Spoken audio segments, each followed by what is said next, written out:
Thank you very much, Alexander. That was very cool, and hopefully we'll hear Stephen in the second round with music. But I thought for this next installment, for my first poetic license installment of poetic license, I thought I would share with you material from the recent cc&d issue book that is released that is named "What Now, My Love?", which I'm holding open to a page because it actually is titled after accepted writings within the book, and this month it is a poem from John F. McMullen that appears in this issue, wearing his shirt that says "Poet" on it.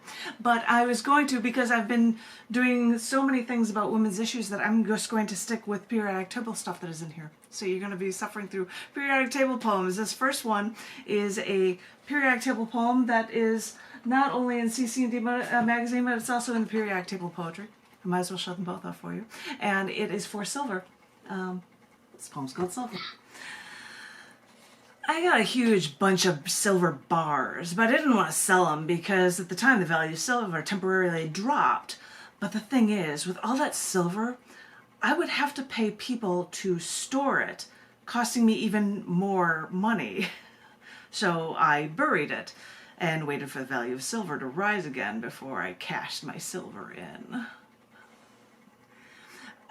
I never got the silverware from my grandparents. I was too young and they lived too long ago, but I got the silverware set case from my brother's house when he moved out of his last house. My engagement ring was originally the wedding ring of my husband's great-grandmother, but the engagement ring with a diamond and a white gold setting later became a pendant, and after the fragile white gold chain broke, because even though it's heavy, it's expensive, so it was thin, we replaced it with a silver chain, thicker and therefore stronger, and it worked perfectly to showcase that diamond around my neck for years. Silver, mixed with other metals, can make amalgams for people like me with too many cavities to count.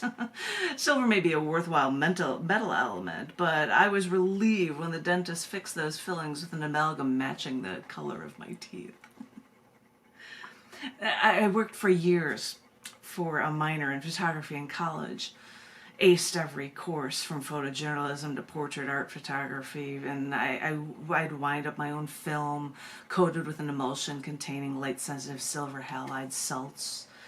I loved working in that dark room, seeing images appear that I captured with my silver emulsion film. I've collected silver coins for years, and traveling around the globe has increased my desire for coins from other countries. And my mother, years ago, played the dollar slots in Vegas back in the day when the slot machines paid cash directly to you and didn't give you a card you needed to cash in. And she won a ton of old silver dollars. For decades, she kept a jar in a cabinet in the kitchen labeled Ma, filled with these silver dollars. These silver dollars were given to me after she passed away. And now I have stacks of these century-old silver dollars displayed with all my older silver and metal coins from around the world. I know the 1888 silver dollar that in that collection is so worn that it can't be worth much. But trust me, for sentimental value, it's priceless. My silly silver thing, and now I have to show, because when I was doing those periodic table poems, I took this jump photo, which used to be the lead photo for Kuypers.com, and I'd do that with every, so it got it for silver as well. But later, somebody had suggested to me to do periodic table poems that were Twitter linked for a contest, and so I said, I'm all over it, and so I am going to share with you two that are Twitter linked. They're about silver, and Silver from Vegas is one of them. They're here. They're the coins that are back there, and I have it on a screen here. Maybe I'll show that to you. But these two coins, these two short poems for silver, I'll share with you. This was Silver from Vegas. You get it from the last verse.